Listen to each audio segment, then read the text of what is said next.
Sama-sama po tayo manalangin. Banal naming Amang Diyos na puno ng biyaya at pag-ibig, maraming salamat po na dahil sa mga ito, kami ay naligtas at nagdala sa amin upang ipamuhay ang natitira naming buhay sa iglesia, ang banal na katawan ng Panginoon.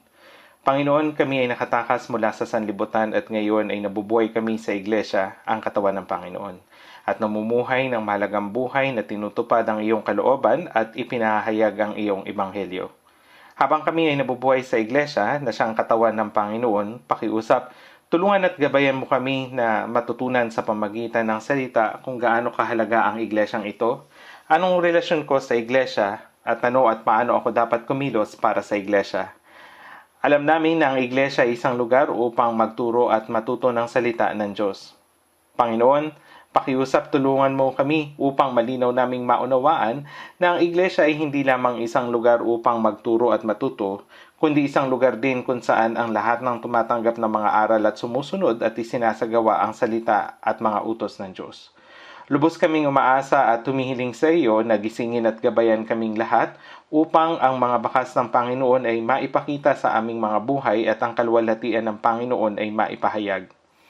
Ipinangako mo na pagpapalain kami ng Diyos sa lahat ng aming mga buhay na sumusunod sa salita ng Panginoon. Pakiusap, gabayan at pangunahan mo po kaming lahat upang makapamuhay kami ng isang mahalagang buhay ng mga biyaya sa iglesia na siyang katawan ng Panginoon sa pamagitan ni Hesukristo.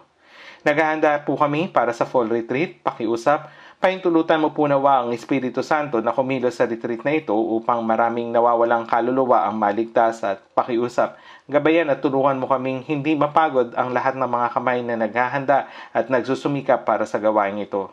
Gayun din si Reverend Johan Ring at ang kanyang mga kasama na nasa isang mission trip sa Mongolia sa oras na ito.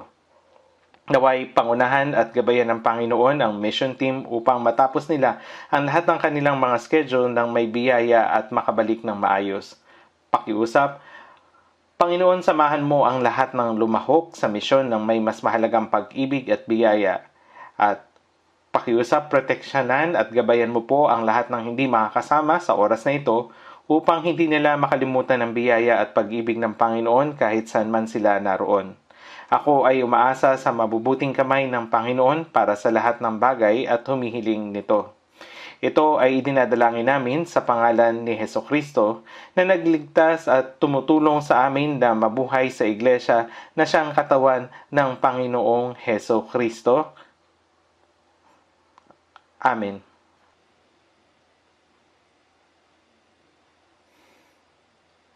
Hanapin po natin ang unang Timoteo chapter 3. Unang Timoteo chapter 3, verse 14 hanggang 16.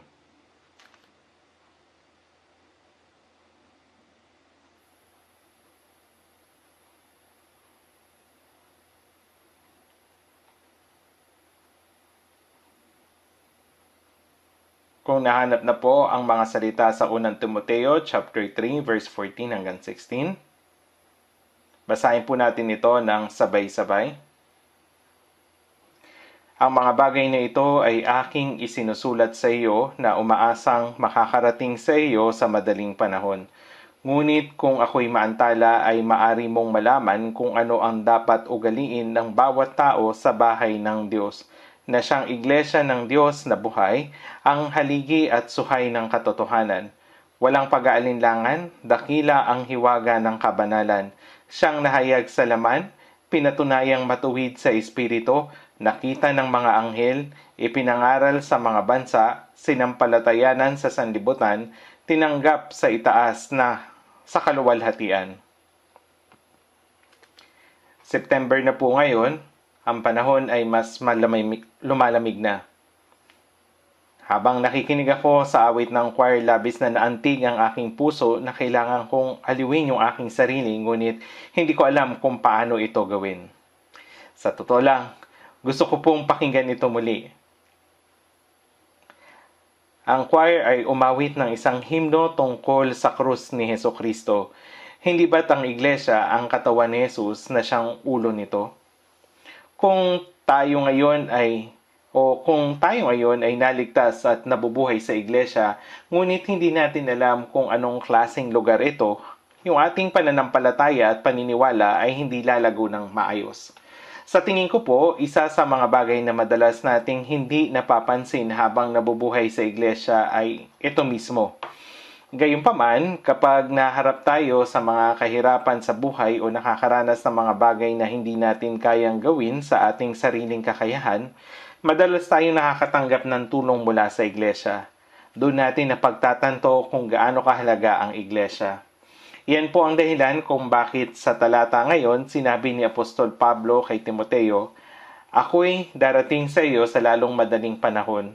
Ngunit ang dahilan kung bakit sinulat ko ang liham na ito ay kung ako'y maantala, sinusulat ko ito sa iyo, Timoteo, upang malaman mo kung ano ang dapat mong ugaliin sa bahay ng Diyos.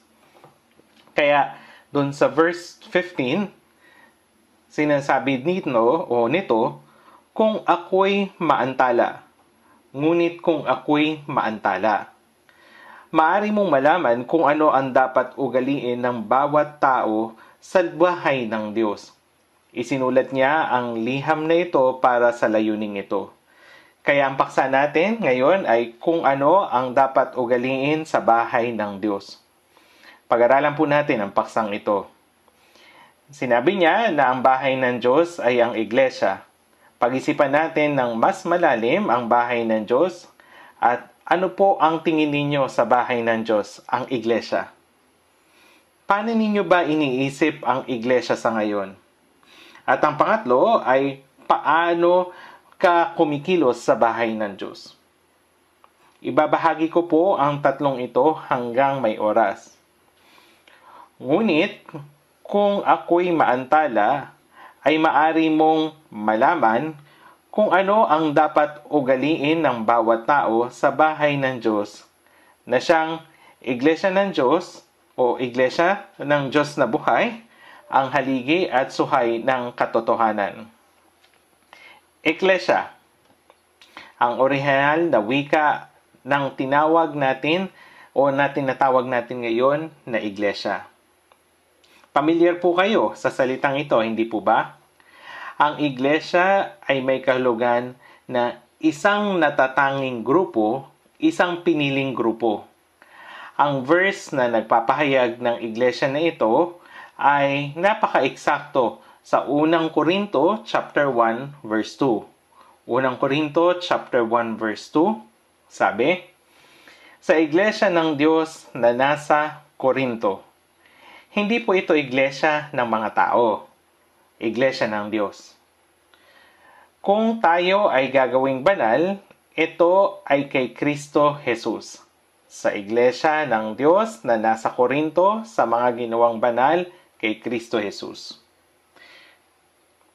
Mga tinawag na banal kasama ng lahat na sa bawat lugar ay tumatawag sa pangalan ng ating Panginoong Hesukristo na kanila at ating Panginoon.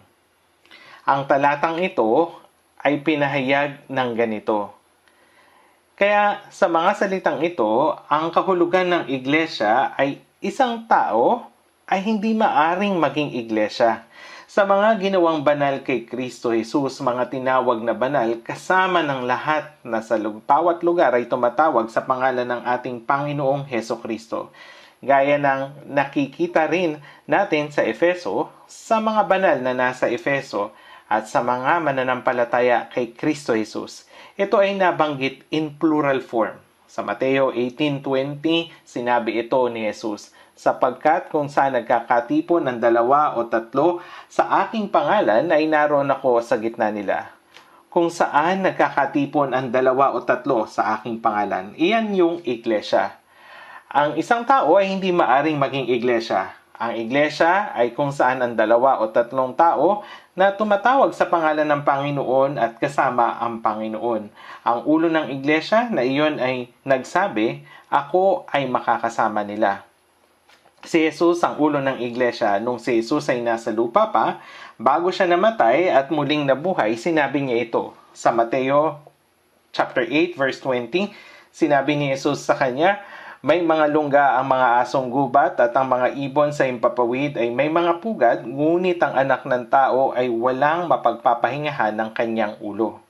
Ang ulo ay dapat nakakabit sa katawan. Ngunit, nung si Jesus ay nasa mundo, ang katawan ni Jesus na siyang iglesia ay hindi pa natutupad.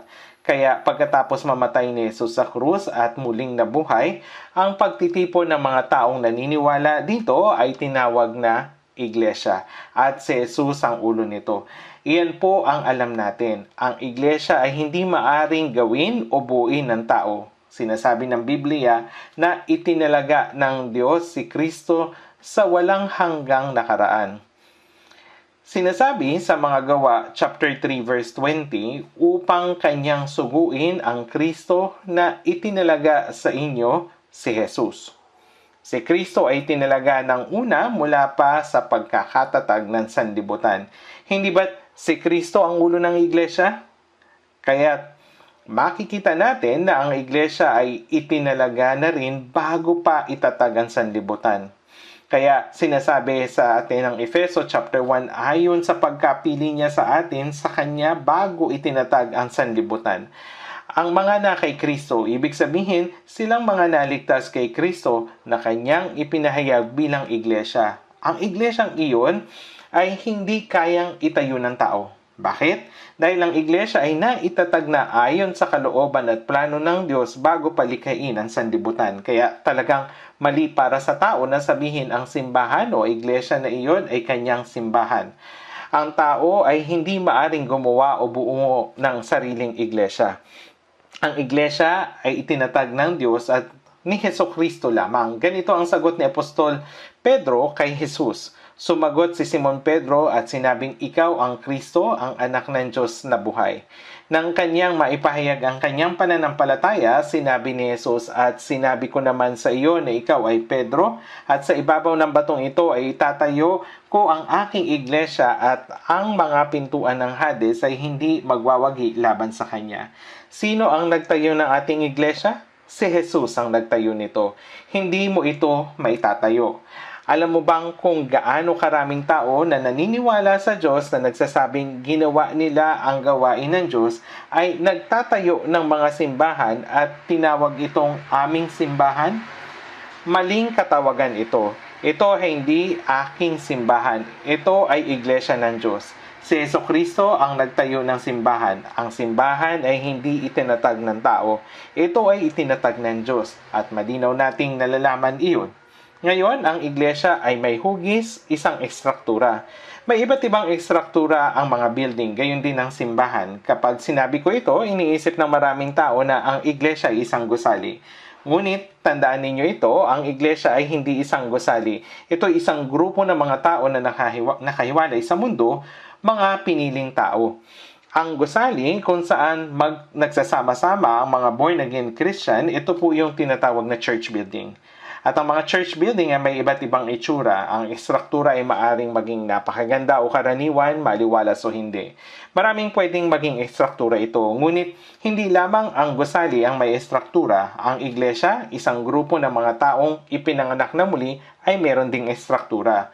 Ang karaniwang estruktura ng iglesia ay ang ulo at ang katawan. Sa Efeso 1:23, siyang katawan niya. Tingnan nga natin sa Efeso chapter 1. Sa ating binasa ngayon, Efeso chapter 1, verse 22.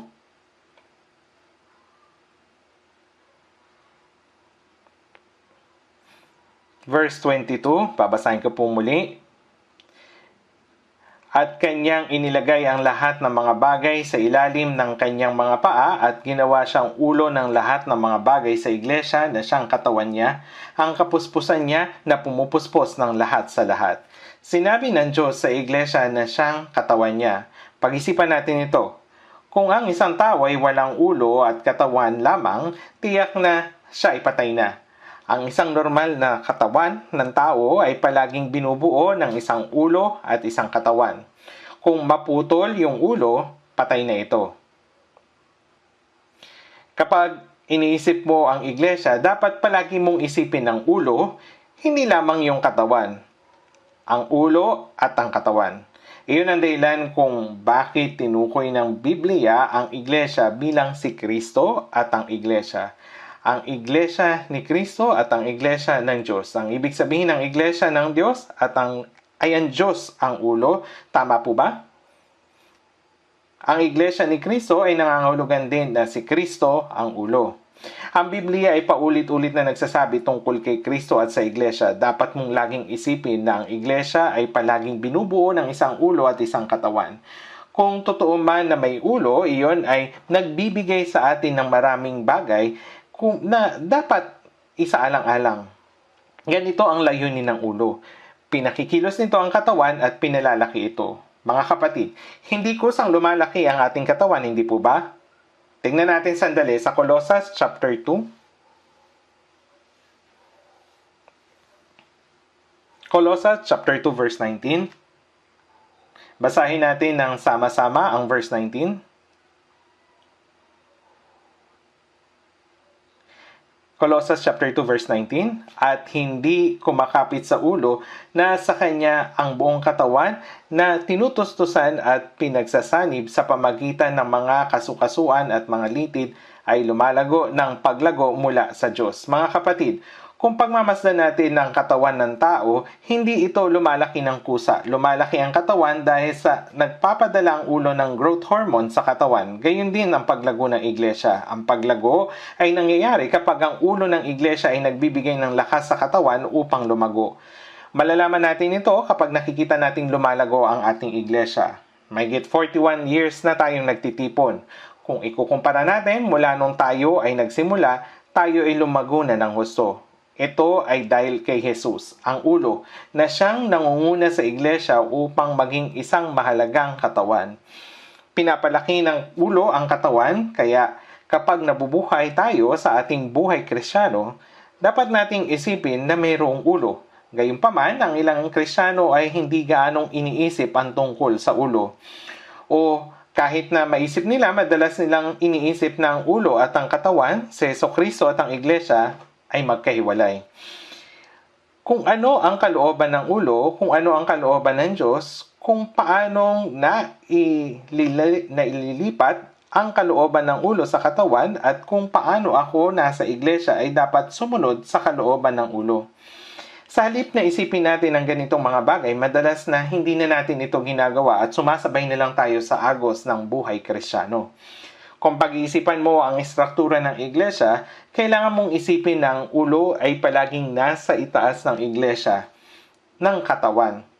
Ito ay isang napakahalagang bagay. Nagsalita ang Panginoon patungkol sa mag-asawa. Kung titingnan natin sa Efeso chapter 5 verse 17 at sa mga susunod na talata, sinabi dito kung gaano o kung gayon ang mga mag-asawa. Pasakop kayo sa isa't isa dahil sa takot kay Kristo. At sa mga asawang babae, pasakop kayo sa inyong mga asawa gaya ng pagpapasakop ninyo sa Panginoon. At sa mga asawang lalaki, mahalin ninyo ang inyong mga asawa gaya ni Kristo na nagmahal sa iglesia at ibinigay ang kanyang sarili alang-alang sa kanya.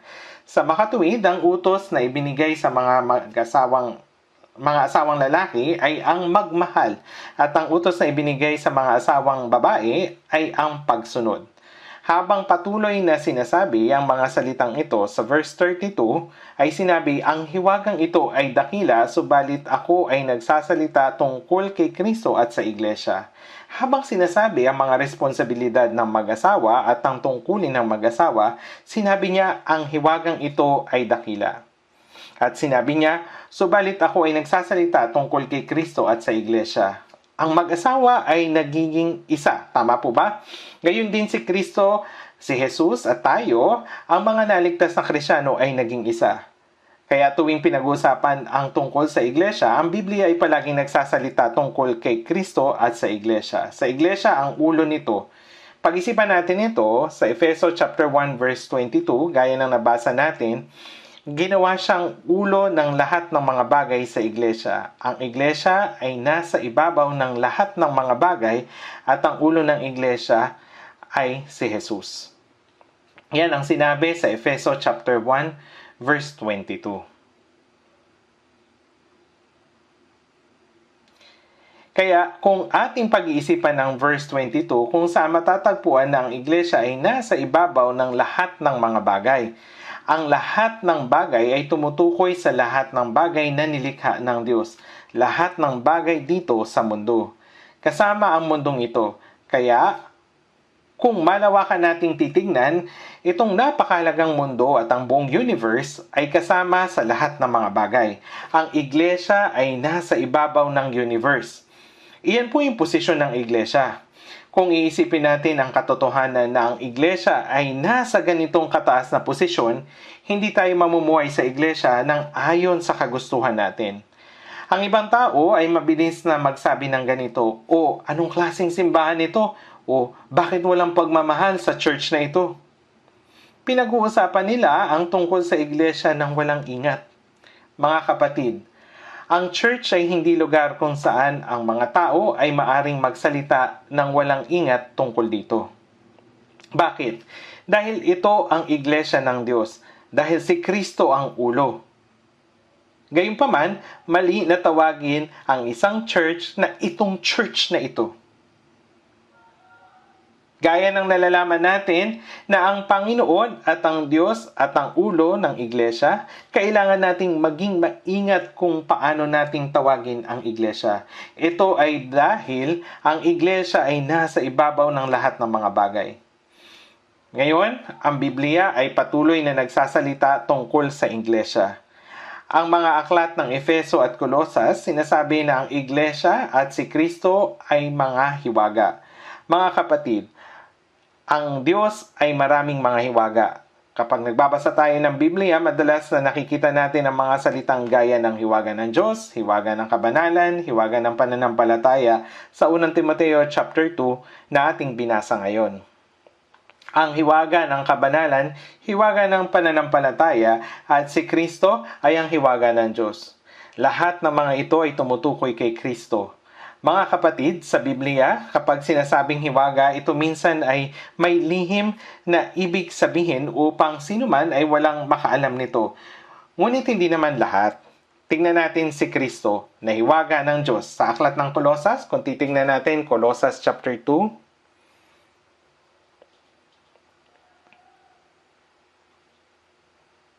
Colosas chapter 2 verse 2, babasahin ko po. Upang maaliw sana ang kanilang mga puso sa kanilang pagkakaisa sa pag-ibig at magkaroon ang lahat ng mga kayamanan ng buong katiyakan ng pagkaunawa at magkaroon ng kaalaman ng hiwaga ng Diyos na si Kristo. Hiwaga ng Diyos na si Kristo. Si Kristo ang siyang hiwaga. Ngunit madali bang maunawaan na si Kristo ang hiwaga? Ang hiwaga ay isang bagay na nakatago at ginawa upang walang sino mang makaalam tungkol dito. Ngunit si Kristo ay ipinangaral sa lahat ng tao. Walang sino man ang hindi nakakilala kay Kristo. Kung gayon, bakit sinabi ng Biblia na ang hiwaga ng Diyos ay si Kristo? Ito po yung dahilan. Ang hiwagang ito ay nagpapatungkol sa katotohanan ng Diyos na naipahayag at naipakita. Ang katotohanan na naipahayag, ito ang hiwaga. Ito ay bukas para sa lahat para malaman, ngunit hindi naunawaan ng tao ang hiwagang ito. Hindi ba't nakakamangha ito? Si Kristo ang hiwaga ng Diyos, maging ang iglesia ay hiwaga din ng Diyos. Hindi nalalaman ng tao kung ano ang iglesia, lalo na sa kanila na mga hindi ligtas ay talagang hindi alam kung ano ang iglesia. Ngunit, alam dapat ng mga ligtas ang iglesia. Maging si Kristo at ang Diyos ay dapat nakilala natin. Tama? Sa Hosea chapter 6 verse 3, at aking kilala ang Panginoon. Paano natin makikilala ang Panginoon? Tayo'y magpatuloy upang makilala ang Panginoon. Ngunit, nagpapatuloy ba talaga tayong kilalanin ang Panginoon? Nagpapatuloy ka bang kilalanin si Kristo? At ang iglesia? Sinabi ng Diyos na ito ang hiwaga ni Kristo, ang hiwaga ng iglesia. Ang hiwaga ng Diyos ay si Kristo at ang hiwaga ni Kristo ay ang iglesia. Tingnan natin sa Efeso chapter 3, chapter 2. Chapter 3 po pala, pasensya na po. Kung titingnan natin, Efeso chapter 3, sinabi ito ni Apostol Pablo sa verse 3. na sa pamagitan ng pahayag ay ipinaalam sa akin ang hiwaga gaya ng nauna kong isinulat sa ilang mga salita. Sa inyong pagbabasa, tumutukoy ito sa Efeso chapter 2. Sa inyong pagbasa ay maunawaan ninyo ang aking pagkaunawa sa hiwaga ni Kristo. Malinaw na sinabi ng Diyos sa Colossus chapter 2 verse 2 na ang hiwaga ng Diyos ay si Kristo, at sa Efeso chapter 3 verse 4, maunawaan ninyo ang aking pagkaunawa sa hiwaga ni Kristo. Ano yung mababasa nila? Ito ay nasa Efeso chapter 1 at chapter 2. Kung gayon, ano yung nilalaman ng chapter 2? Merong mga nilalang na hindi maaring maging isa ethnically. Ang mga ito ay yung Hudyo at ang Hentil. Hindi sila maaring maging isa. Bakit kaya? Kung titignan niyo kung ano ang Hentil doon sa verse 11, Efeso 2:11. Efeso 2:11. Kaya nga, alalahanin nyo na nung una, kayo yung mga hintil sa laman, tinatawag na di tuli ng mga tinatawag na tuli sa laman na ginawa ng mga kamay ng tao, na nang panahong iyon, kayo ay walang Kristo, hiwalay sa pagiging mamamayan ng iglesia, at mga dayuhan sa mga tipan ng pangako, walang pag-asa at walang Diyos sa sanlibutan. Subalit ngayon ay na kay Kristo Jesus, kayo ng una ay malayo, ay inilipat sa pamagitan ng dugo ni Kristo. Anong ibig sabihin ng ngayon nito? Subalit ngayon ay na kay Kristo Jesus, kayo na nung una ay malayo, ay inilipat sa pamagitan ng dugo ni Kristo. Sinabi na sila ay naging isa na. Sinabi niya na ito ay hiwaga ni Kristo. Sa katunayan, ang dalawa ay hindi maaring maging isa. Ngunit maging isa ay tinatawag na hiwaga ni Kristo. Ibig sabihin niya ay ang pagkakaisa. Ang kumakatawan sa imahe ng pagkakaisa ay ang imahe ng iglesia. Mga kapatid, tingnan ninyo ang bawat isa. Tingnan ninyo yung mukha ng iyong katabi, mga nakaupo sa kanan at sa kaliwa. Siyempre, merong ilan po na nakaupo katabi ang kanilang pamilya, ngunit meron ding ilan na ngayon lamang natin nakita. Gayunpaman, tayo ay humihingang magkakasama sa parehong lugar. Bakit? Ito ay dahil kay Kristo. Kahit na hindi tayo magkadugo sa laman, may pagkakaibang rehiyon, pagkakaiba ng school o magulang, pero bakit lahat tayo ay narito sa lugar na ito? Meron pong isang dahilan, dahil kay Hesus Kristo. Ang hiwaga ni Kristo ay ang magawa niyang maging isa ang dalawang bagay. Ang mga Hintil at mga Hudyo ay hindi dapat na maging isa. Ngunit na makakamangha, sila ay naging isa sa pamagitan ni Hesus Kristo. Gaya nito, ang Diyos at ang makasalanan ay hindi maaring maging isa. Ngunit tayo ay naging isa kay Kristo. Ang ulo at ang katawan ay magkahiwalay. Sa katunayan, ang mga ito ay magkaiba. Ngunit ito ay naging isa at nabuo bilang isang katawan. Ito ang ibig sabihin ng hiwaga ni Kristo. Inihayag ng Biblia ang hiwaga ng Diyos at ni Kristo. Ngunit meron lamang iilan na talagang nakakaunawa ng hiwagang ito. Hindi lahang ang mga tao ng sanlibutan, ngunit maging ang mga ligtas na Kristiyano, kaunti lamang yung nagsisikap na alamin ang hiwaga ng Diyos, si Kristo, at ang hiwaga ni Kristo, ang Iglesia. Iniisip ng ilan na ang pagtungo lamang sa church ng Sunday at Wednesday ay nabubuhay na sila bilang Kristiyano. Hindi po ito tama. Ang Iglesia ay itinatag ng Diyos at ang Diyos ang naglagay sa Iglesia sa ibabaw ng lahat ng mga bagay.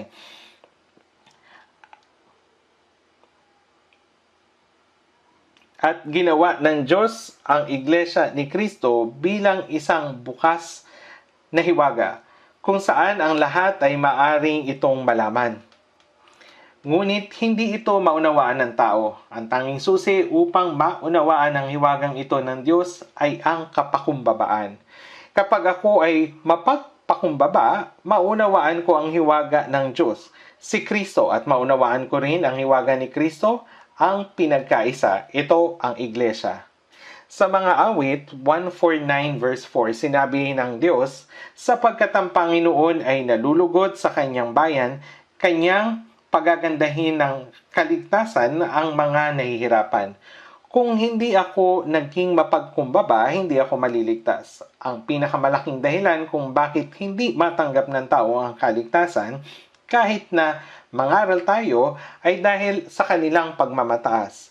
Iniisip nila na mas matalinos kaysa sa Diyos, kaya hindi sila maligtas. Ang dahilan kung bakit hindi natin maunawaan si Kristo at ang Iglesia pagkatapos na maligtas, ay dahil din sa pagiging mapagmataas natin. Iniisip natin na ang ating kaisipan ay mas mataas kaysa kay Kristo o kaysa sa Diyos. Ang kapakumbabaan ang susi upang mabuksan ang hiwaga ng Diyos. Ang iglesia ay merong dakilang kapangyarihan. Habang tayo ay nabubuhay sa pananampalataya sa iglesia, maraming mga pagkakataon na sinasagot tayo ng Diyos ng mas higit sa nakakamanghang paraan kaysa sa ating iniisip. Marami tayong ipinapanalangin sa Diyos habang nabubuhay tayo bilang Kristiyano. Pero kapag ang panalangin natin ay hindi nasasagot, ay minsan nagrereklamo tayo at minsan ay sumasama ang loob natin. Gayunpaman, kung babalikan natin ang ating mga panalangin, ay sinagot pala ito ng Diyos. Tingnan natin sa Efeso chapter 3. Efeso chapter 3, verse 18. Babasahin ko po, Efeso chapter 3, verse 18. Aking idinadalangin na magkaroon kayo ng kapangyarihang matarok kasama ng lahat ng mga banal, ang luwag, haba, taas at lalim, at upang makilala ang pag-ibig ni Kristo na higit sa kaalaman upang kayo'y mapuno ng lahat ng kapuspusan ng Diyos. Ngayon, sa Kanya na nakakagawa ng higit na sagana kaysa lahat ng ating hinihingi o iniisip ayon sa kapangyarihang gumagawa sa atin, sumakanya nawa ang kaluwalhatian sa Iglesia at kay Kristo Jesus sa lahat ng mga salinlahi magpakailanman. Amen. Hindi ba't nakakamangha ito? Siya ang Panginoon na makakagawa ng higit na sagana kaysa lahat ng ating hinihingi o iniisip. Ang Panginoon ang siyang ulo ng Iglesia. Kaya ang Iglesia ay merong ganitong nakakamanghang kapangyarihan.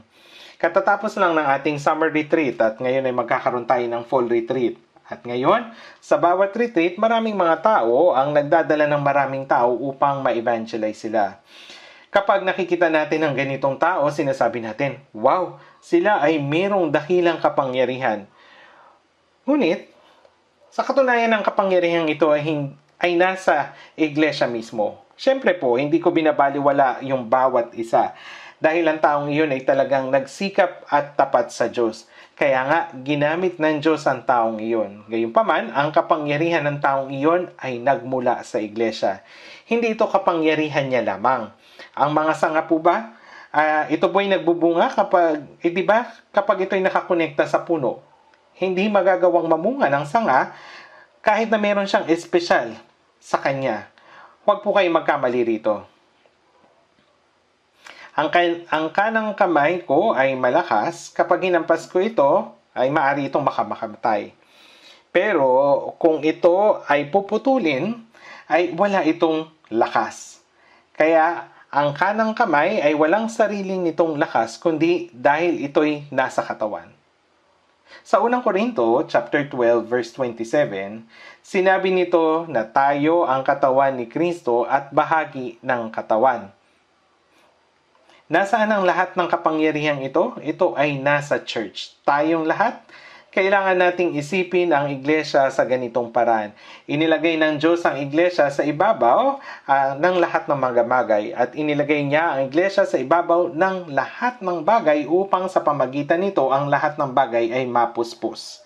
Dito ang kapuspusan niya na pumupuspos ng lahat sa lahat. Sino siya? Si Jesucristo. Nasaan ang kapuspusan niya? Ito ay nasa iglesia. Ang mundo'y gumagalaw sa pamagitan ng iglesyang ito. Kung gaano ba nakakamangha ang iglesyang ito? Ito'y nakakamangha. At sa paglakalagay ng iglesia sa ibabaw ng lahat ng mga bagay, ang iglesia sa ibabaw ng lahat ng mga bagay ay pumupuspos sa mundo. At sa pamagitan ng iglesyang ito, ang Diyos ay gumagawa pa ng ibang mga bagay. Sa Efeso chapter 3 verse 10 sinabi, upang sa pamagitan ng iglesia ay maipalam ngayon sa mga pinuno at sa mga kapanghalaan sa sangkalangitan ang iba't ibang anyo ng karunungan ng Diyos. Dito, sa mga pinuno ay tumutukoy sa mga anghel at sa mundo upang maipaalam ang iba't ibang anyo ng karunungan ng Diyos. Sa pamagitan ng iglesia, tinuturuan niya ang mga anghel kung ano ang karunungan ng Diyos. Sino ang gumagawa ng gawain ito? Ang iglesia ang gumagawa nito. Kapag sinasabi nating anghel, iniisip natin na isang dakilang bagay. Ang kanilang anyo ay mas mabuti kaysa sa ating laman. Subalit, sa pamagitan nila, at ng iglesia, ipinapaalam sa atin ng Diyos ang kanyang iba't ibang karunungan. Ganito ang anyo ng iglesia. Mga kapatid, ano ang pangunahing o pinakapangunahing saligan ng lahat ng uri ng karunungan ng Diyos? Ito ay ang pag-ibig. Sinasabi sa atin ng Diyos na siya ang Diyos ng karunungan at kaalaman. Siya ay meron lahat ng uri ng karunungan at kaalaman, at ano ang pundasyon ng mga ito? Ito ay ang pag-ibig. Sa unang Korinto chapter 13, kung ako'y nagsasalita ng mga wika ng mga tao at ng mga anghel, subalit ano ang nagpapawalang kabuluhan dito? Subalit walang pag-ibig. Kung walang pag-ibig, ito ay walang kabuluhan. Kung meron akong kaloob ng propesiya at naunawaan ko ang lahat ng mga hiwaga at lahat ng mga kaalaman at mayroon akong buong pananampalataya upang mapalipat ang mga bundok, subalit kung walang ngunit kung walang pag-ibig, ako ay walang kabuluhan. Kung ipamigay ko ang lahat ng aking ari-arian at kung ibigay ko ang aking katawan upang sunugin, para may pagmalaki ba ako? Subalit kung walang pag-ibig, wala akong mapapakinabang. Mga kapatid, sa pamagitan ng iglesia, hinahayaan ng Diyos ang mga anghel na matutunan ang kanyang kapangyarihan, ang kanyang otoridad at lahat ng uri ng kanyang dakilang karunungan. Ito'y talagang napakahalaga, ang pag-ibig, ang pinakapangunahing pundasyon. Sa unang Pedro chapter 1 verse 12,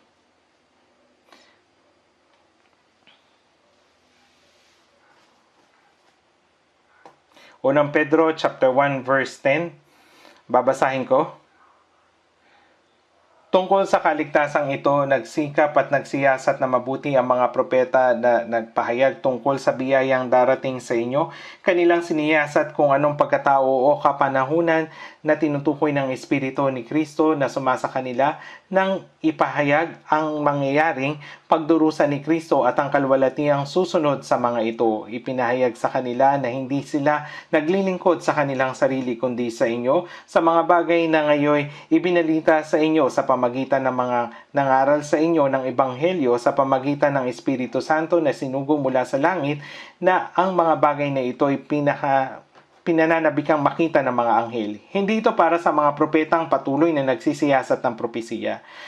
Ang kakaibang bagay na hindi rin maintindihan ng mga anghel ay kung paanong ibinigay ng Diyos ang kanyang tanging anak upang iligtas ang makasalanang kagaya ng uod at insekto.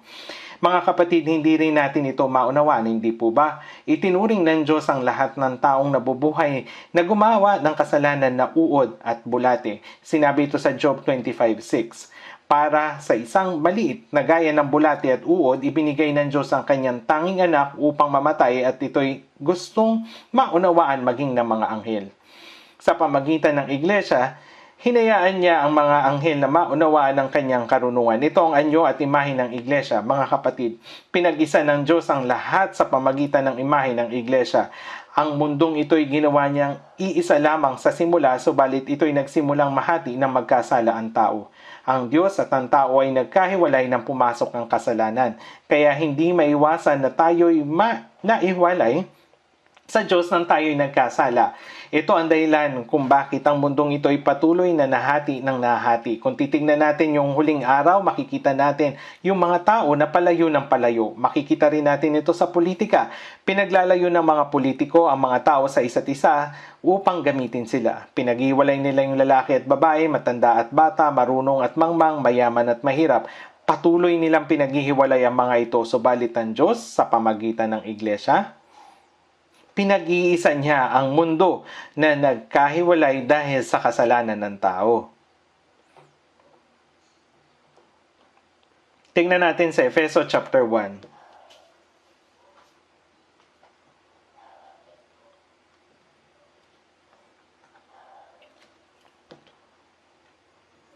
Efeso chapter 1 verse 10. Basahin natin ang Efeso chapter 1 verse 10 ng sabay-sabay. Bilang katiwala ng kaganapan ng panahon upang tipunin ang lahat ng mga bagay kay Kristo, ang mga bagay na nasa sangkalangitan at ang mga bagay na nasa ibabaw ng lupa, upang tipunin ang lahat ng mga bagay kay Kristo. Si Kristo ang ulo ng iglesia. Kay Kristo sa iglesia ang lahat ay magiging isa sa huli. Mga kapatid, ang larawang ito ay imahe ng iglesia. Ibuod natin muli kung ano yung ating sinabi ko. Itinatag ng Diyos ang iglesia sa ibabaw ng lahat ng mga bagay. Pinupuspos niya ang lahat sa pamagitan ng iglesia. Sa pamagitan ng iglesia, ipinapaalam niya sa atin ang lahat ng uri ng karunungan. Sa pamagitan ng iglesia, pinag-isa niya ang lahat.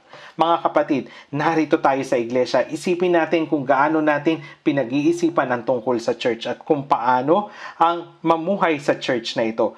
Gaano ko ba iniisip ang tungkol sa bahay ng Diyos at mamuhay? Gaano ko ba iniisip ang tungkol sa iglesia ng Diyos at namumuhay? Silang mga hindi ligtas ay sinusubukang sirain ang iglesia ng Diyos. Sa mga Gawa, chapter 8, verse 3, nung si Pablo ay si Saulo pa lamang, nang hindi pa siya ligtas ay hindi niya pa nakakatagpo si Jesucristo. Sinabi ng Biblia, ngunit winasak ni Saulo ang iglesia. Winasak niya. Mga kapatid, tingnan natin mabuti ang sibilisasyon ng tao. Kapag tayo'y nagkakaroon ng kapangyarihan at otoridad, yung sibilisasyon ay umuunlad. At ang target ng pag-uusig ay hindi maiiwasan ang iglesia. Ang pinakahalimbawa nito ay ang Roma.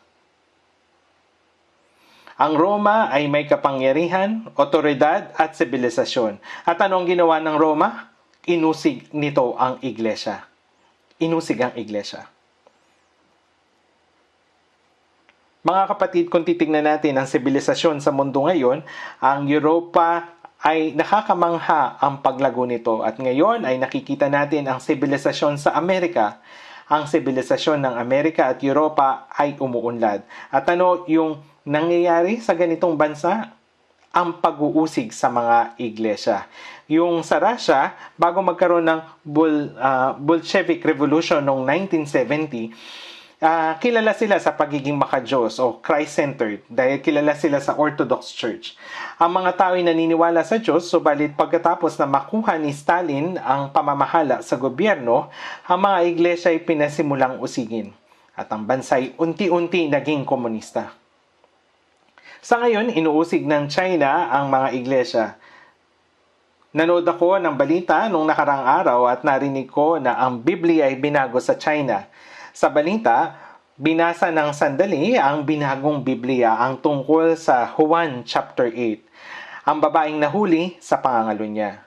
Kung babasahin natin sa Juan chapter 8, sinabi ni Jesus, ang walang kasalanan sa inyo ang siyang unang bumato sa kanya. At ang lahat ay umalis at iniwan ang kanilang bato sa lupa dahil guilty sila. Pagkatapos nito, sinabi ni Jesus, babae, nasa na sila? Wala na bang iniisang humatol sa iyo? Wala sino man, Panginoon. Sige, hinahatulan kita. Kaya sinabi doon, pinatay ni Jesus yung babae sa pamagitan ng bato. Ganito binago ng China ang Biblia. Mga kapatid, ito'y talagang nakakatakot. Kung titignan natin sa Apokalipsis 22:18, sa hulihang bahagi, sinabi, kung ang sino man ay magdagdag sa mga ito, idaragdag sa kanya ng Diyos ang mga salot na nakasulat sa aklat na ito. Ang mga magdagdag o magbawas nang basta-basta mula sa salita ng Diyos ay nasa ilalim ng matinding parusa. Gayunpaman, tayo ay nabubuhay sa panahon kung saan ang mga tao ay ginagawa ito ng basta-basta. Kaya sinusubukang sirain ng mga taong ayaw maniwala sa Diyos ang church. Sinusubukan nilang sirain ang church. Kaya sa huling panahon ngayon, gayon din ang nangyayari sa Korea. Ang Korea ay nasa mabuting kalagayan ngayon. Ang Korea ay isang halimbawa kung paano ang kapangyarihan at abilidad ng tao ay nakakagawa ng malaking sibilisasyon. Sa ganitong klase ng bansa, tumataas yung pag-uusig sa church. Sinabi ni Jesus sa unang Juan chapter 3 verse 13, mga kapatid, huwag kayong magtaka kung kayo'y kinapuputan ng sanlibutan. Kung kayo'y kinapuputan ng sanlibutan, ay alamin ninyo na ako muna ang kinapunan nito bago kayo. Kung kayo'y taga-sanlibutan, iibigin kayo ng sanlibutan ng parang kanya. Ngunit dahil kayo'y hindi taga-sanlibutan, kung hindi kayo'y pinili ko mula sa sanlibutan, kaya napupulot sa inyo ang sanlibutan. Brothers at sisters, bakit ba kinapupuotan ng sanlibutan ng church? At bakit nila kinapupuotan si Jesus? Doon sa Juan chapter 7 verse 7. Hindi kayo maaring kapuotan ng sanlibutan, ngunit kayo kinapupuotan nito sapagkat ako'y nagpapatotoo laban dito na masama ang kanyang mga gawa. Sinabi ni Jesus na ang sanlibutan ay masama. Ang sanlibutan ay tunay na masama, kaya nga kinapupuotan ng sanlibutan si Jesus. Yung mga naniniwala kay Jesus, yung mga pinili ni Jesus sa sanlibutan ay maaring kapuotan. Mapapalad ang mga inuusig dahil sa katwiran sapagkat kanila ang kaharian ng langit. Mapapalad, kaya kayo kapag kayo ay nilalait, inuusig at pinagsasabihan ng sari-saring kasamaan na pawang kasinungalingan dahil sa akin. Magalak kayo at magsaya sapagkat malaki ang gantimpala ninyo sa langit sapagkat gayon din nila inuusig ang mga propeta na nauna sa inyo. Mga kapatid, kung susundin natin ang Panginoon, maaaring kapuotan ng sanlibutan yung mga sumusunod sa Panginoon, yung mga church. Siyempre po, iyon ay dahil ang mga hindi naniniwala sa church ay sinusubukang sirain ang church. Kaya ano ba ang iniisip ng mga taong ligtas kapag inuusig yung church, kapag sinusubukang sirain yung church, at kapag kinukutya yung church? Mga kapatid, ano po sa tingin ninyo yung church? Ito ay nakakapagtaka na mababa yung tingin natin sa church. Kung isa sa alang-alang yung isang talata sa Biblia, sa tingin ba ninyo ay kalabisan nito? Sa tingin natin ng unang Korinto chapter 11, tingnan natin. Babasahin ko po yung verse 17.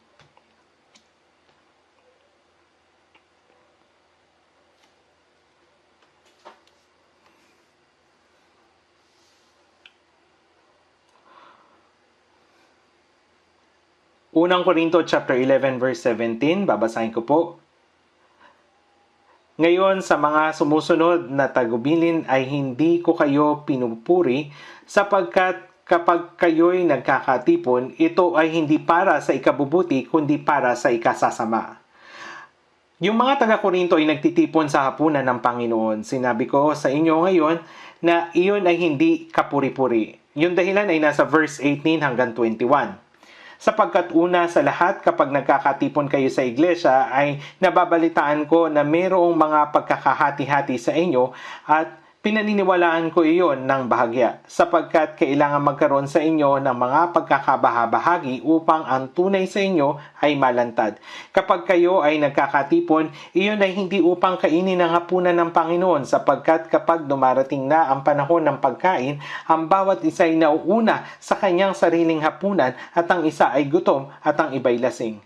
Ang iba ay busog, ang iba ay gutom, ang iba ay lasing. Bakit ito nangyari? Ito ay hapunan ng Panginoon at sila'y kumakain ng hapunan na inutos ng Diyos. Ngunit ang iba ay busog at inaantok, ang iba ay gutom dahil wala silang makain at ang iba ay lasing dahil marami silang nainom na alak. Paano nga kayo nakakagawa ng mga ganitong bagay habang kumakain ng hapunan ng Panginoon?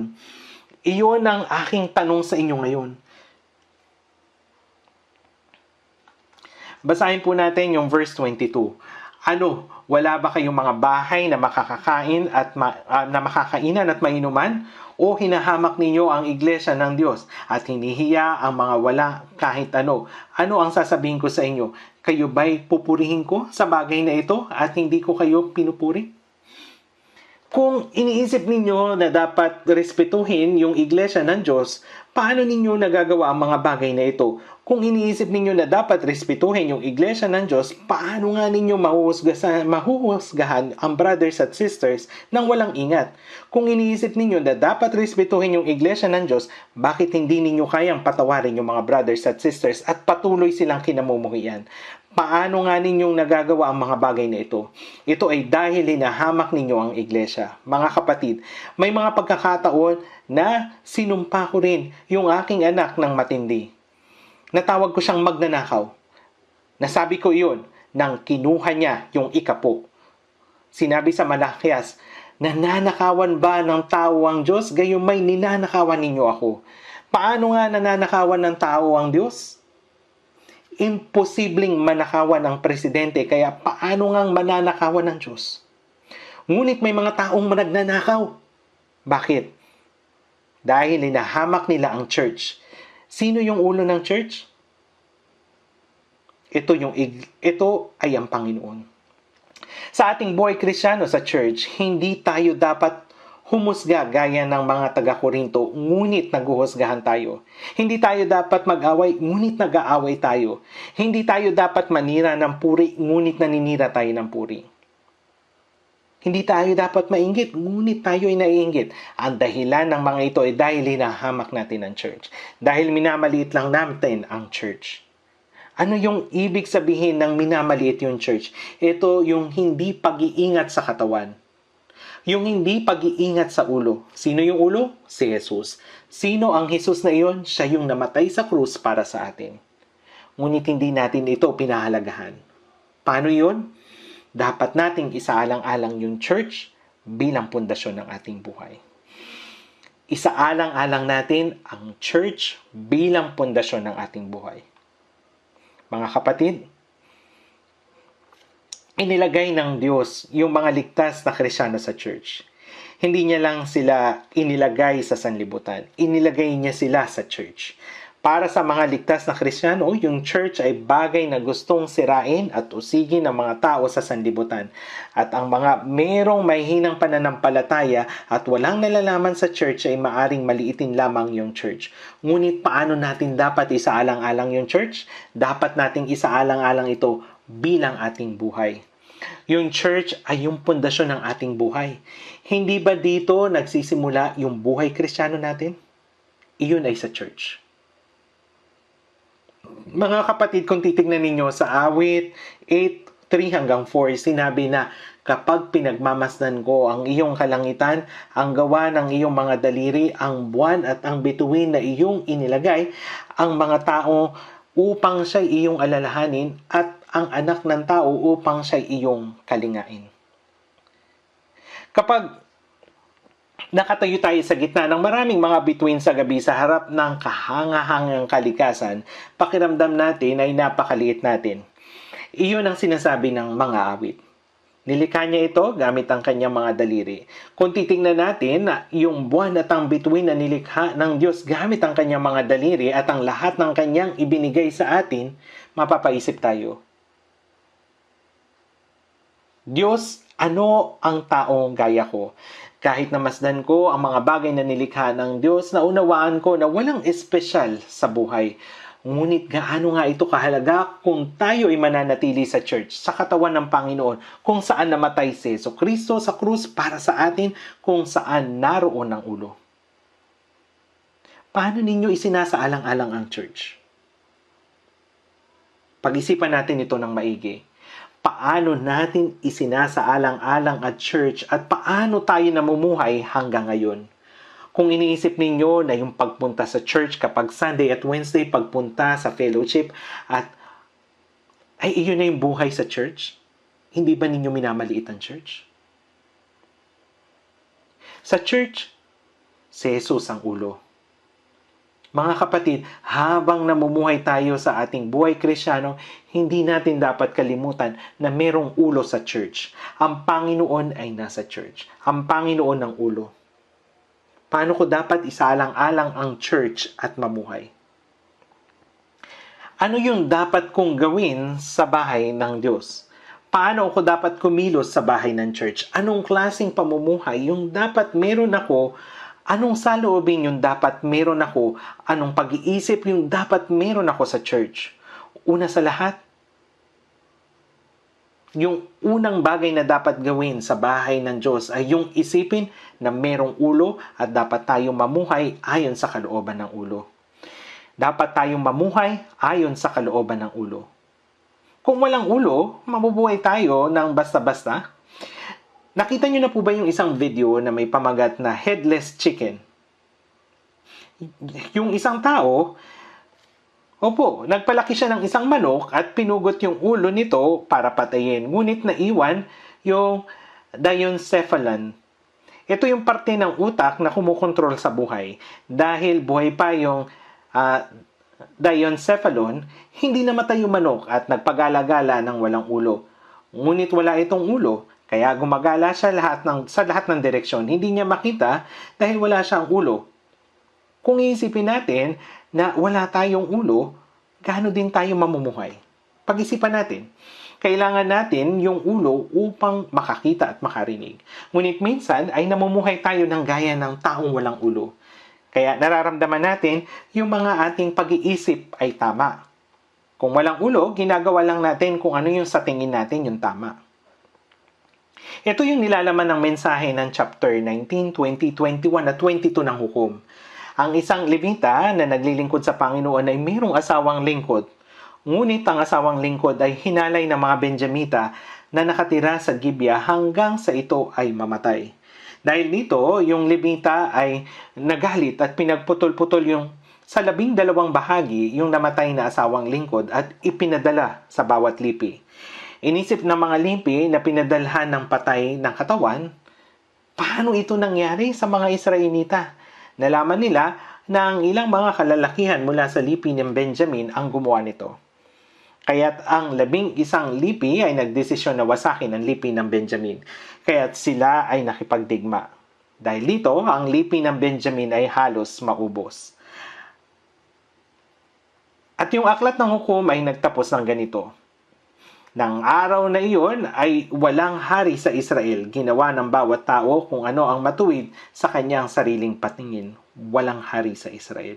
Anong ibig sabihin nito? Nangangahulugang walang ulo. Gumagawa sila ng walang nakikita. Kung walang ulo, walang nakikita, walang naririnig, at lahat ng kanilang iniisip ay tama. Ito'y kagaya ng mga huling araw kung saan tayo namumuhay. Ng mga araw na iyon, walang hari sa Israel. Kaya't sa panahon natin ngayon ay wala nang pamantayan. Ang hari ay ang pamantayan. Ang pamantayan ay nawala na. Ginawa nila kung ano ang sa tingin nilang tama. Sinasabi nila yung gusto nilang sabihin at ginagawa ng gusto nilang gawin. Kaya't napakadali na para sa lalaki na maging babae at ang babae maging lalaki at ang lalaki tawaging babae at ang babae na tawaging lalaki. Ginagawa nila ang kanilang magustuhan. Walang batas na nagkukontrol sa kanila. Gayunpaman, sa tahanan ng Diyos, ang mamuhay ayon sa kalooban ng ulo ang pinakamahalagang bagay na gawin sa tahanan ng Diyos. Ano ang kalooban ng ulo? Ano ang hinihingi ng Diyos sa atin? Ano ang gusto ng Diyos mula sa atin? Dapat tayong mamuhay na mayroong ganitong pag-iisip. Ano yung kalooban ng ulo? Mga kapatid, habang kayo'y nananatili sa iglesia, talaga bang iniisip ninyo ng malalim at ipinapanalangin kung ano yung kalooban ng ulo? Ano ang tunay na kalooban ng Panginoon para sa ating iglesia? Ano yung kanyang plano? Ano yung kanyang layunin? Ano ang gagawin na nais niyang gawin? Dapat tayong mamuhay ng ganitong paraan. Kaya sinasabi sa Biblia, tingnan natin sa Isaiah chapter 55.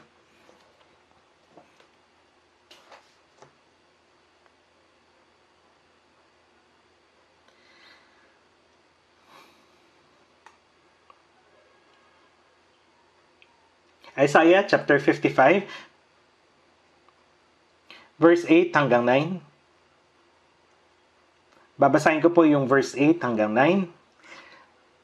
Sapagkat ang aking mga pag-iisip ay hindi ninyo mga pag-iisip ni ang inyong mga pamamaraan ay aking mga pamamaraan, sabi ng Panginoon. Sapagkat kung paanong ang langit ay higit na mataas kaysa lupa, gayon ang aking mga pamamaraan ay higit na mataas kaysa inyong mga pamamaraan at ang aking mga pag-iisip kaysa inyong mga pag-iisip. Ang ating pag-iisip at ang pag-iisip ng Panginoon ay magkaiba. Mga kapatid, nalalaman ninyo ang katawan ay hindi nag-iisip. Ginagawa ng katawan ang sinasabi ng ulo na gawin. Ngunit ang bawat isa sa atin ay mayroong ulo, kaya't ang bawat isa ay mayroong sariling pag-iisip. Kaya't sinasabi sa atin ng Panginoon, huwag kang manalig sa iyong pag-iisip, sariling pangunawa, sariling plano. Itapon mo ito. Basahin natin yung verse 7. Lisanin ng masama ang kanyang lakad at ng liko ang kanyang mga pag-iisip at manumbalik siya sa Panginoon at kanyang kaawaan siya at sa aming Diyos sapagkat siya'y mapagpatawad ng sagana. Inutusan tayo ng Biblia na lisanin ang ating pag-iisip. Anong ibig sabihin ng lisanin? Nangangahulugan ito na sundin lamang ang kalooban ng Diyos. Bakit? dahil ang aking pag-iisip ay hindi perpekto.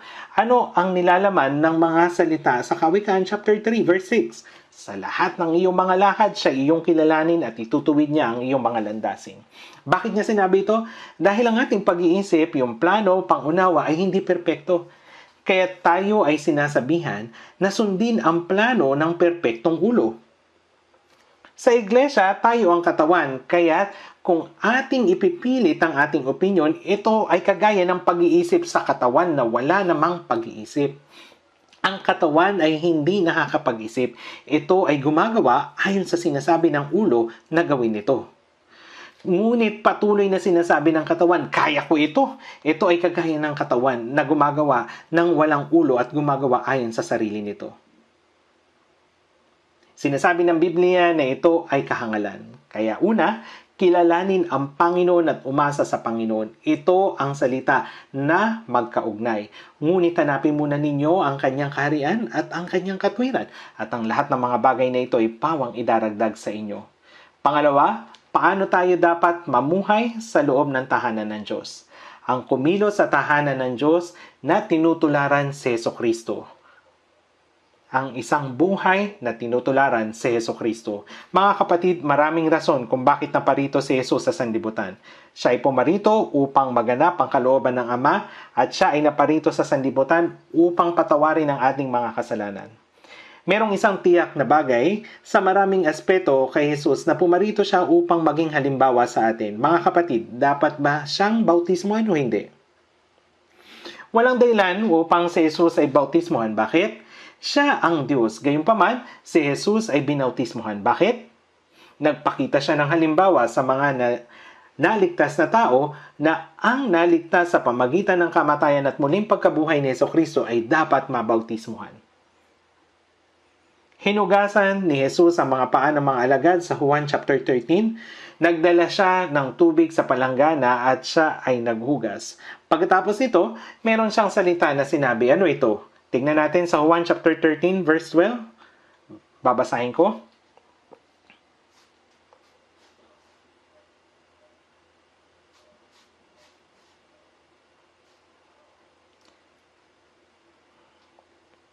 Juan chapter 13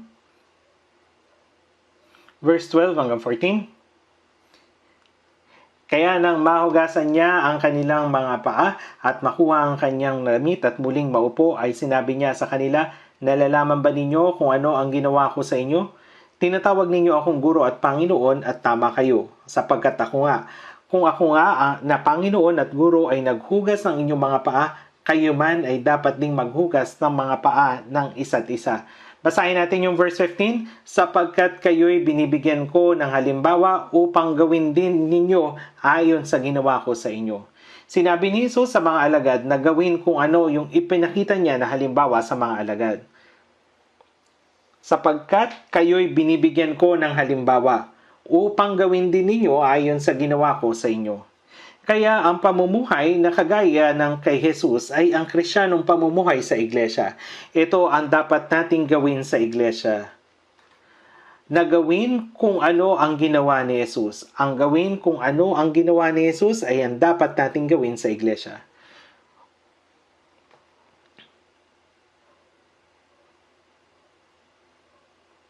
Kung babasahin natin yung Deuteronomio, mahanap natin ang isang nakakamanghang bagay. Ang kahulugan ng Deuteronomio ay ang kautusan ng Diyos ay muling nahayag.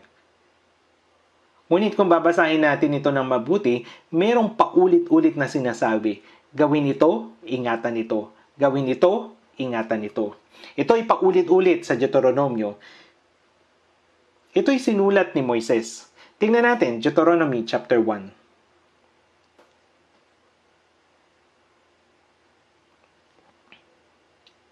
Deuteronomio chapter 1 verse 3.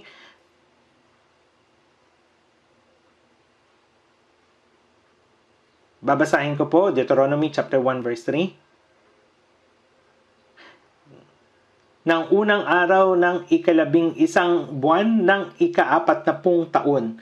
Ito ay ang pang-40 taon ng Nobyembre sa ilang. Kaya't meron na lamang 2 buwan bago matapos ang buhay sa ilang.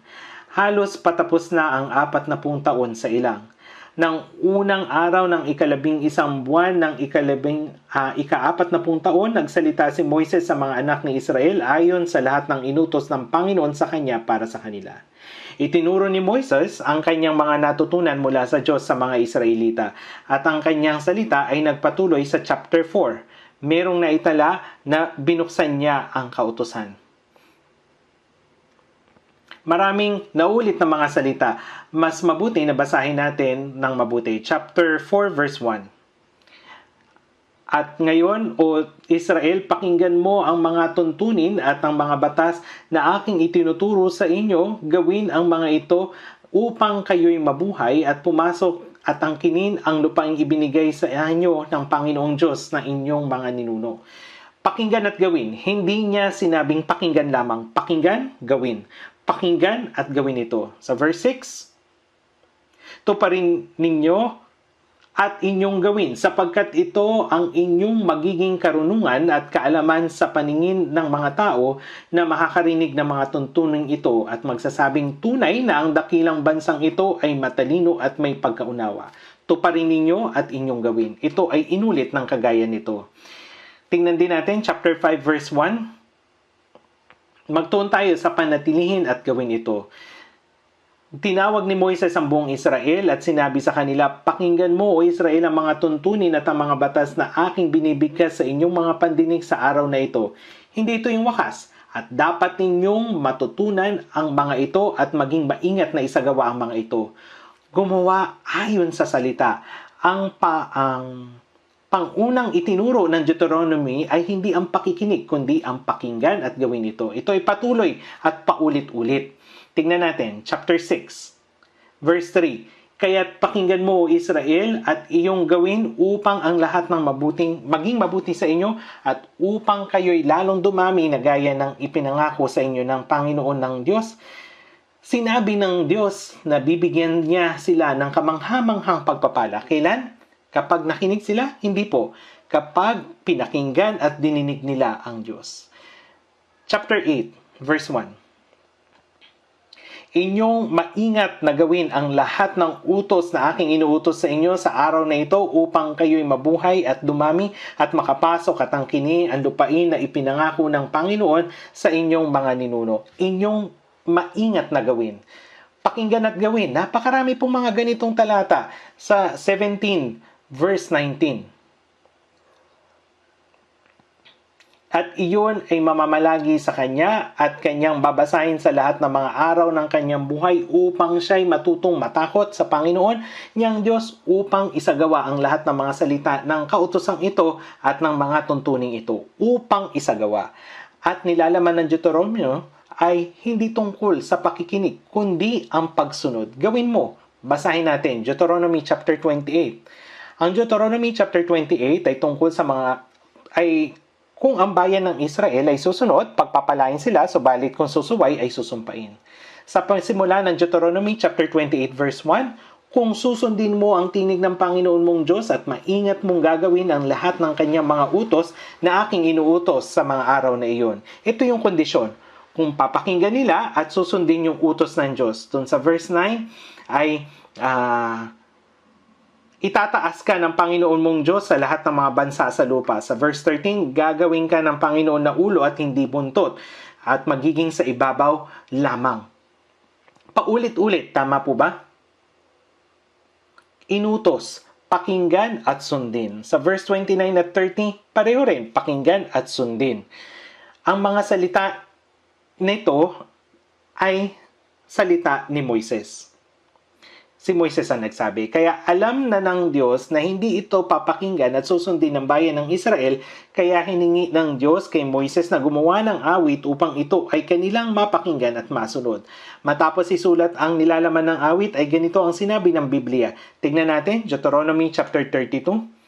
Ang pamagat ay ang awit ni Moises. Ito yung pamagat. Chapter 32 verse 44. 44 hanggang 46. Deuteronomy chapter 32 verse 44 hanggang 46.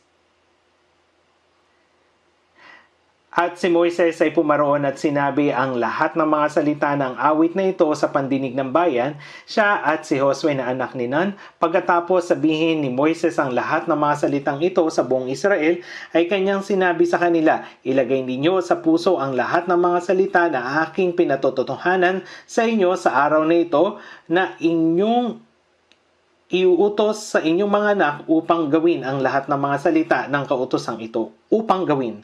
Kaya ang punto ng katuruan ng Deuteronomy ay ang sundin ang mga utos ng Diyos, pakinggan at sundin. Paano ba tayo namumuhay pagkatapos nating makinig? Nakikinig lang ba tayo at yun na? Sa halip, dapat tayong makinig at gumawa. Kung papakinggan natin ang salita ng Diyos at gagawa, hindi magkakaroon ng mga paghahatol, paninirampuri at pag-aaway. Walang inggitan, paninubugho at magkakaroon ng kapatawaran sa isa't isa. Tama po? Kung pinakinggan natin at ginawa ay magkakaroon ng kapatawaran sa isa't isa. Binigyan tayo ni Jesus ng bagong utos. Sa Ebanghelyo ayon kay Juan 13:34, isang bagong utos ang sa inyo ibinibigay ko na kayo'y magmahalan sa isa't isa. Kung paanong minamahal ko kayo, magmahalan din kayo sa isa't isa. Kung napakinggan at sinunod natin ang salitang ito ay talagang magkakaroon ng pag-ibig sa atin. Siyempre, meron tayo nitong pag-ibig. Kaya naman, naipangaral natin ang salita ng Diyos at ang Ebanghelyo ay naipangaral sa pamagitan natin. Napakaraming tao ang katulad nito. Yung tungkol kay Moises, ganito yung isinulat ng Diyos patungkol kay Moises sa Deuteronomy. Ganito yung huling evaluation ng Diyos kay Moises. Hindi po ba kayo nagtataka kung ano yun? Paano naman kaya tayo i-evaluate ng Diyos? Dapat natin pag-isipan ang tungkol sa bagay na ito. Ganito yung final evaluation ng Diyos kay Moises. Deuteronomy chapter 34 verse 12. Ang pangunahing verse, basahin natin ng sabay-sabay. At dahil sa makapangyarihang kamay at sa dakila at kakilakilabot na ginawa ni Moises sa paningin ng buong Israel. Ito yung evaluation ng Diyos kay Moises. Itinuri ni Moises ang salita ng Diyos ng maraming beses. Gayunpaman, ang huling evaluation kay Moises ay ginawa ni Moises. Ganito po ang nakasulat. Umaasa ako na makatanggap din ng ganitong evaluation mula sa Diyos. Sa tahanan ni Jehovah, paano ba tayo dapat kumilos? Dapat meron tayong gawin. Sa Filipos chapter 4 verse 9, ang mga bagay na itong inyong natutunan, tinanggap, narinig at nakita sa akin. Ano yung dapat nating gawin? Ang mga bagay na ito ang gawin ninyo. Kung tagatupad na gumagawa, siya ay pagpapalain sa kanyang gawain. Ito yung sinabi ng Biblia. Ngunit ang tumitingin sa sakdal na kautusan, ang kautusan ng kalayaan at nananatili na hindi tagapakinig na malilimutin, kundi tagatupad na gumagawa, siya ay pagpapalain sa kanyang gawain. Ito yung sinabi ng Biblia. Ang tagapakinig at tagatupad ng salita. Ano ba ang dapat nating gawin sa katapusan sa loob ng bahay ni Jehovah? Sa 1 Timoteo chapter 3, sinabi, ang mga bagay na ito ay aking isinulat sa inyo. Ngunit kung ako'y maantala, ay maaari mong malaman kung ano ang dapat ugaliin ng bawat tao sa bahay ng Diyos na siyang iglesia ng Diyos na buhay, ang haligi at suhay ng katotohanan. Ito yung sinasabi sa chapter 4, 5 at 6. Ang punto ay huwag matisod sa pananampalataya hanggang sa huli. Upang hindi matisod, huwag lumaban, huwag makipagtalo. Subalit, ang kabanalan na may kasiyahan ay may malaking pakinabang. Ang pinakamahalagang bagay na dapat nating gawin sa loob ng bahay ng Panginoon ay ang sundin ang Panginoon hanggang sa huli at katagpuin ang Panginoon sa huli. Hindi dapat tayo sumuko sa kalagitnaan. Tatapusin ko na po pagkatapos nating basahin yung huling talata, Hebreo chapter 3. Hebreo chapter 3 verse 14.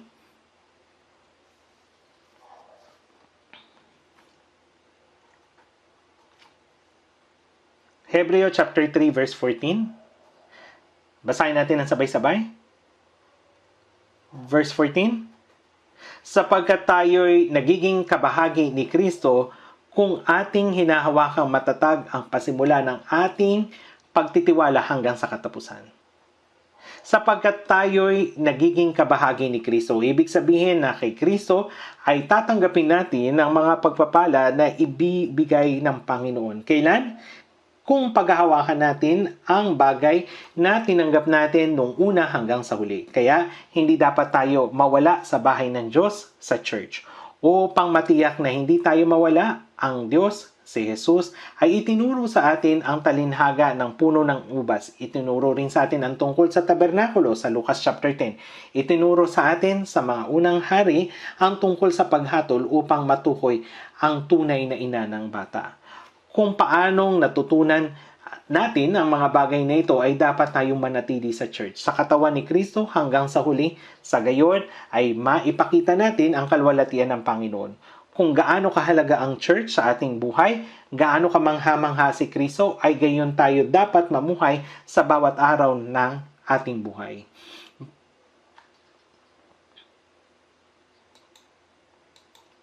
Dapat po nating isagawa ito. Ngayon, manalangin na po tayo. O Diyos, nagpapasalamat po kami mula sa kaibuturan ng aming mga puso sa iyong mahalagang biyaya at pag-ibig. Sa iyong pag-ibig at sakripisyo, iniligtas mo po kami sa pamagitan ni Jesus sa kanyang kamatayan at ngayon ay inilagay mo kami sa iyong katawan, ang iglesia, kung saan ikaw ang ulo. Sa iyo lamang kami lubos na umaasa at humihingi ng tulong na makapamuhay kami sa pagsunod sa kalooban ng ulo at tulungan at gabayan mo po kami na makapamuhay ng may kapakumbabaan na maisuko namin ang aming kalooban sa kalooban ng ulo.